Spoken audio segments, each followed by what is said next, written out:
Salatun bisalamil mubin linuqtatit ta'yin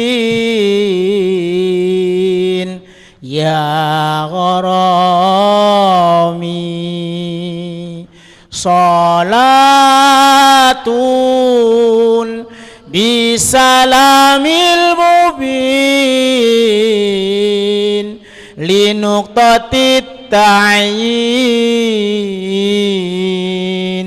ya gharami.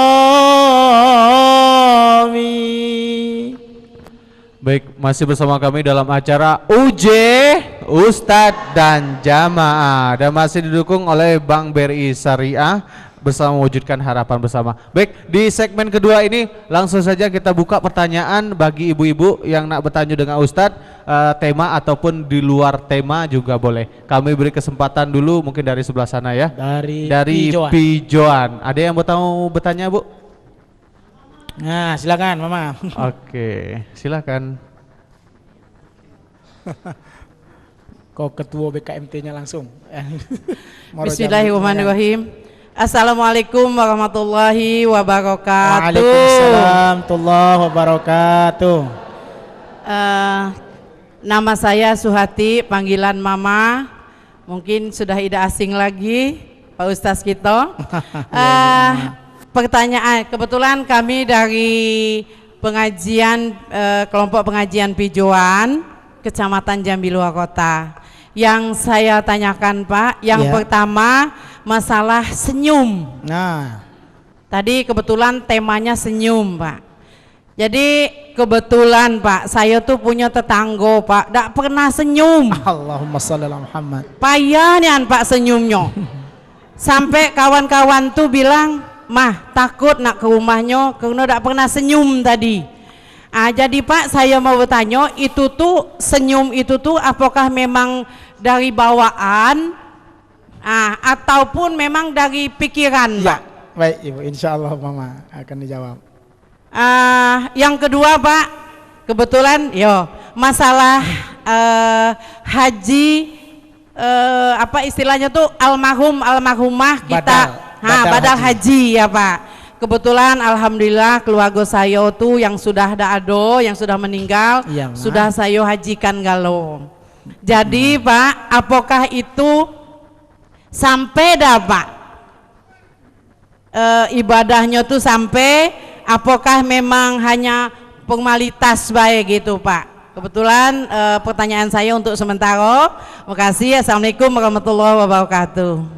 Waalaikumsalam warahmatullahi wabarakatuh. Iya, lah meninggal Haji Pak. Saya belum haji lagi. Baik, dari Simpang Pule ada yang nak bertanya Ibu? Oke. Dari Simpang Pule Ibu. Enggak ya. Oke, langsung dari kenal Sungai Asam ada? Sungai Asam. Ada. Silakan Ibu ya. Oke.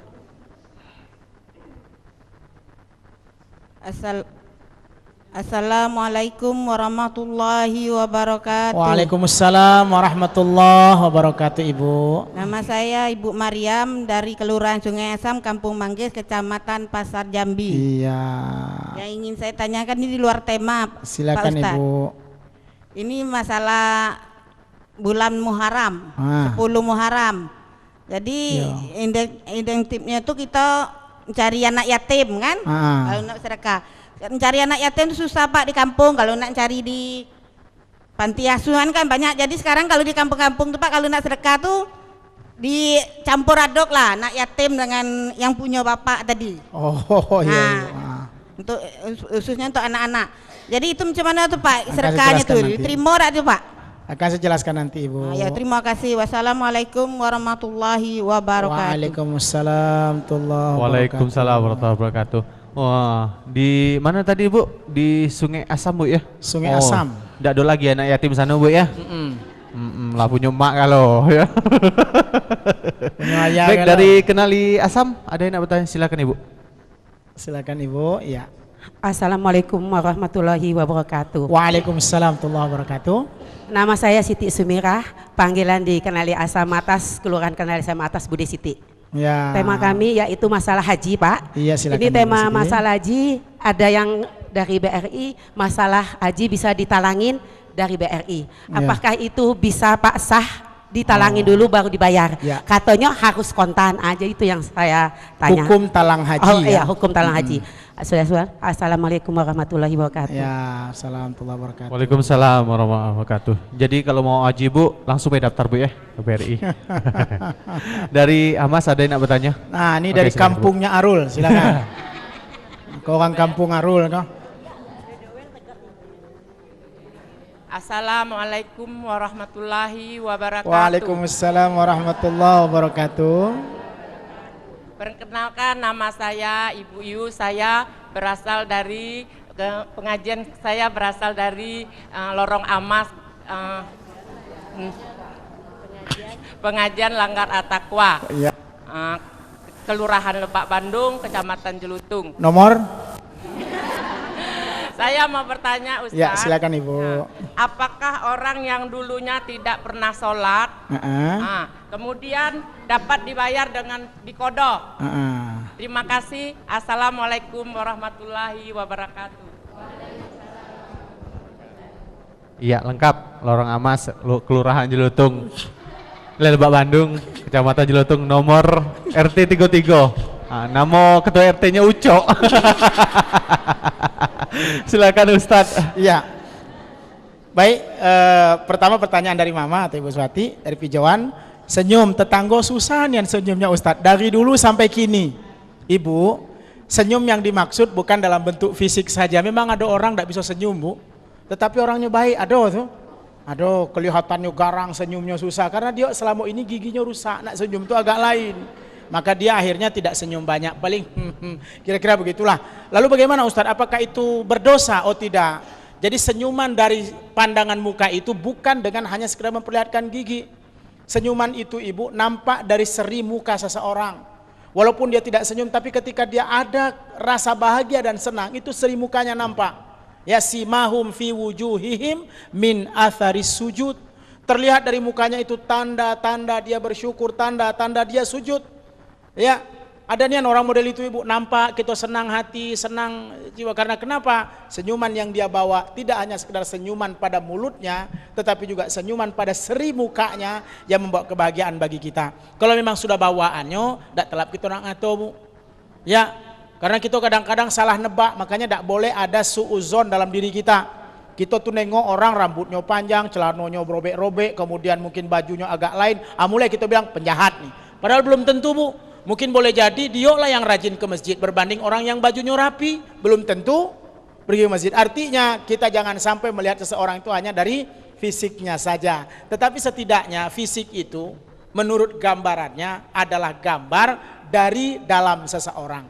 Maka dari itu setidaknya kalau tadi bawaan apa boleh buat, tapi tetaplah kita baik dengannya, tetaplah kita senyum dengannya. Saya yakin dia adalah baik, cuman mungkin tidak telap senyum karena memang macam itulah bawaannya.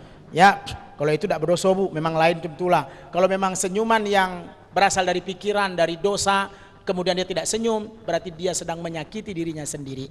Ya, karena memang orang yang murah senyum itu insya Allah urat-uratnya akan tidak cepat kencang, tuanya tidak cepat gitu ya. Tapi kalau misalnya marah terus itu kencang dan cepat, tua. Na'udzubillah.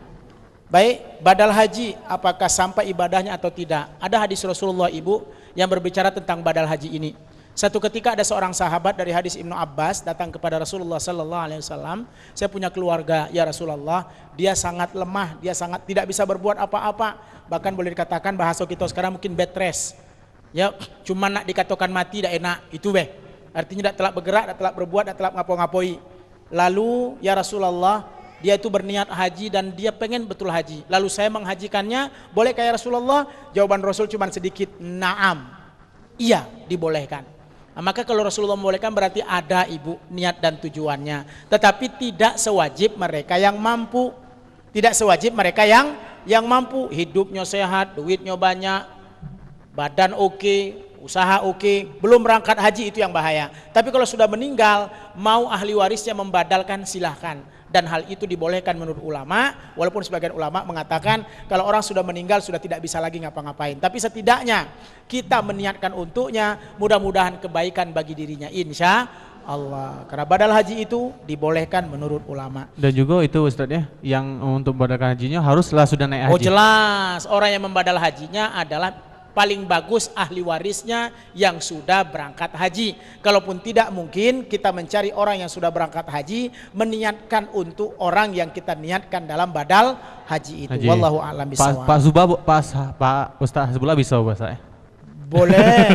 Cuman badal haji itu Bu, kalau hajinya dia 35 jutaan ya kan begitu. Badal haji paling 7 jutaan misalnya.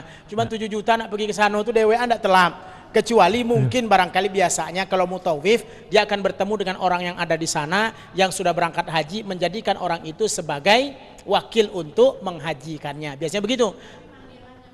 Ya, panggilannya Ibu mau dipanggil haji walaupun dia sudah meninggal monggo. Tidak dipanggil haji pun tidak masalah karena haji itu tidak ada ketentuannya. Haji itu Bu tidak ada ketentuannya Bu ya. Karena manggil haji itu cuma orang Indonesia dan Malaysia. Di Arab Saudi tidak pakai haji Bu. Seingat saya imam besar Masjid Al-Haram namanya Abdurrahman Sudais. Tidak pernah ditulis Haji Abdurrahman Sudais.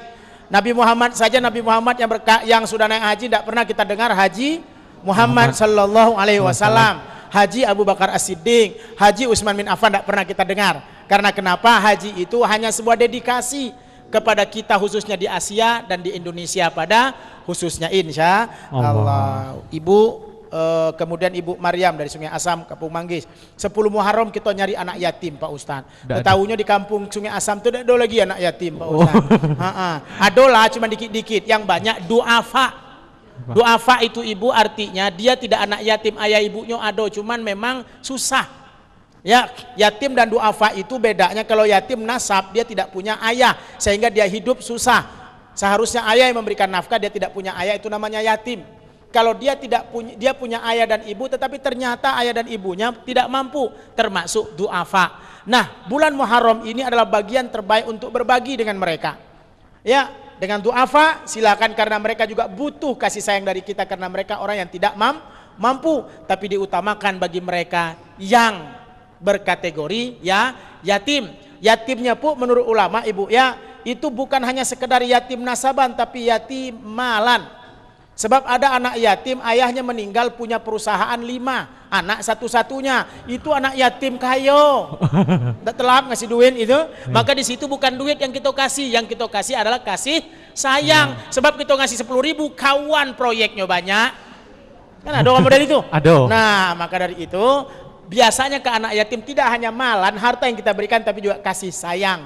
Ya, kasih sayang sehingga dia merasa walaupun ayahanda tidak ada, orang lain adalah menjadi ayah dan ibunya. Wallahu a'lam bishawab. Sampai dah Pak Ustaz, insya Allah niat ikhlas kita berbagi di bulan Muharram dan bulan-bulan lain adalah kebaikan bagi kita. Apalagi hari ini Ibu tanggal 1 Safar, berarti Muharram kita sudah berakhir, sudah 1 bulan kita berada di tahun baru Islam 1437 Hijriyah insya Allah.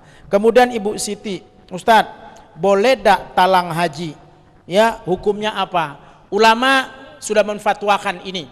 Ya, fatwanya adalah talang haji itu artinya posisi orang yang belum berangkat, karena kan berangkat lama nih Ibu. Ya, kalau sekarang di Jambi berangkat, kalau sekarang daftar di Jambi, berangkatnya insya Allah 2029, 2030 ya baru berangkat. Artinya berapa tahun lagi Ibu? 10 sampai 15 tahun. Ya, maka kalau kita tidak bayar yang untuk mendapatkan porsi menurut undang-undangnya itu sekitar 20 sampai 25 juta. Ya, kalau kita cuma punya 5 juta baru tabung haji. Mudah-mudahan tiap hari kita tabung sampai waktunya nanti dapatlah kita porsi. Tapi kalau kita minta bantuan talangan, ya maka dia akan langsung memberikan bantuan dari pihak bank, ya. Dalam hal ini mungkin BRI Syariah, pihak bank akan memberikan bantuan, namun itu kita bayar sampai nanti kita berangkat haji. Sehingga kita berangkat haji itu tidak ada ngutang lagi Ibu. Ya, tidak ada ngutang lagi. Jadi kita minta bantuan dengan pihak bank nanti akan memasukkan dan meminjamkan kita uang untuk mendapatkan porsi. Nomor porsi itu nomor urut kita nak berangkat. Setelah kita dapat nomor porsi, nantinya kemudian kita berurusan dengan pihak bank untuk menyelesaikan apa yang telah kita pinjam darinya. Paling tidak mungkin dengan cara tabaruk. ya istilahnya tabaruk, kemudian kita juga mudharabah, kita bagi hasil dengan dia, kita juga saling membagi keuntungan dengan dia, sehingga semua bisa berjalan lancar dan sempurna insya Allah. Jadi fatwa ulama, talang haji dibolehkan, ya talang haji dibolehkan. Jadi bukan bicara halal dan haram ibu ya, bicaranya dibolehkan. Apabila sudah melanggar aturan cara talang haji tidak sempurna, yang boleh itu bisa menjadi haram. Sama dengan makan ibu. Makan itu hukumnya mubah, tapi makan sampai tidak bisa tegak sholat jadi haram. Ya, jadi haram. Kenapa? Karena dia makannya berlebihan. Begitu juga mungkin barangkali dengan talang haji misalnya, sedangkan dia mau talang, dia sendiri tidak mampu, duit pemasukan tidak ada, ini tidak ada, yang ada ditagih terus penimpalanya. Akhirnya gara-gara belum berangkat haji ditagih terus, stres mati. Akhirnya kan itu tidak memaksakan diri. Kalau kita ingin berarti kita sudah mampu dan siap. Kalau sudah mampu dan siap, mampu dengan makna diri kita sudah punya ketetapan untuk berjalan pada posisinya. Sebab kita tidak punya duit 25 juta, kita pinjam dulu, insya Allah tiap bulan kita mampu membayarnya sesuai dengan kesepakatan yang ada. Maka ulama ibu, ya Siti, Bu Ude Siti mengatakan dibolehkan talang haji itu dengan ketentuan tertentu. Itulah yang membuat ibu menurut para pengamat, itulah yang membuat di Indonesia bertumpuk orang berangkat haji. Ya, bertumpuk. Karena kenapa? Ada talangan dan ada bantuan itu tadi. Sehingga semua orang bisa memanfaatkan bantuan itu. Ya, semoga Allah merahmati dan memberkati kita untuk memudahkan kita berangkat haji. Insya Allah. Ibu Yus dari Jelutung. Tidak pernah sholat Pak Ustaz, lalu dikodok. Boleh atau tidak? Jawabannya, kalau dia memang dulu lalai, termasuk orang yang berdosa, termasuk orang yang betul-betul lupa atau mungkin melakukan maksiat, lalu dia bertaubat dengan sebenar-benar taubat, lalu mengakui kesalahannya dengan sempurna dan juga memohon ampun kepada Allah, menurut ulama as-sholah la kafarata 'alaiha illal qadha. Sabda Rasul, sholat itu tidak ada pengganti darinya kecuali mengkodoknya. Ustaz, saya tidak sholat sampai hampir 20 tahun Pak Ustaz. Jadi saya mau memberi makan fakir miskin sekali boleh Pak Ustaz. Kemudian untuk menghapuskan dosa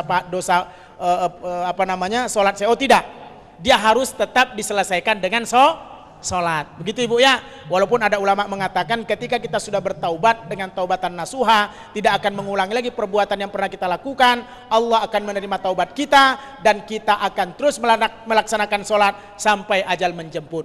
Ibu, buktinya Umar ibnul Khattab. Umar bin Khattab itu antara nyembah berhala dengan nyembah Allah, antara nyembah berhala dengan beribadah kepada Allah, itu banyaklah nyembah berhalanya bu. Ya, karena beliau masuk Islam ketika beliau sudah dalam keadaan sudah berumur bu, sudah banyak dia jadi preman segala macam. Makanya dia kadang-kadang sedih kalau nengok orang sedang nyembah berhala, sedih plus menangis plus tertawa. Ngapo aku lolonian dulu tuh, ya berhala yang kususun dengan bentuk korma, setelah ku sembah lalu ku makan. Begawai aku terhadap apa keluluan aku dulu. Makanya dia berada dalam Islam dan sempurna. Jadi ibu, ketika kita bertaubat Allah menerima taubat kita. Tapi kalau kita ingin menyempurnakannya dengan qadha, ulama membolehkan. Wallahu a'lam bishawab. Dengan dalil Rasulullah, as-salah la kafarata 'alaiha illal qadha. Salat itu tidak ada kafarah baginya kecuali mengqadhanya. Wallahu a'lam bishawab. Insyaallah. Oh. Iya, itu banyak tadi. Itu tadi peladas nyawab itu tadi jawaban dari Ustadz ya. Baik, masih tetap semangat Ibu? Masih tetap semangat? Masih. Lanjut Ibu dak kok? Iya. Kita habis lepas kisah lah Bu ya. Ya, baik. Baik, kita rehat dulu sejenak. Dia juga masih bersama dan juga masih didukung Bank BRI Syariah. Bersama wujudkan harapan bersama. Kita rehat dulu sejenak. Tetap bersama kami di UJ Ustadz dan Jamaah. Ya Thaibah, ya Thaibah, ya dawal a'yana ishtaqna lik wal hawa nadana wal hawa nadana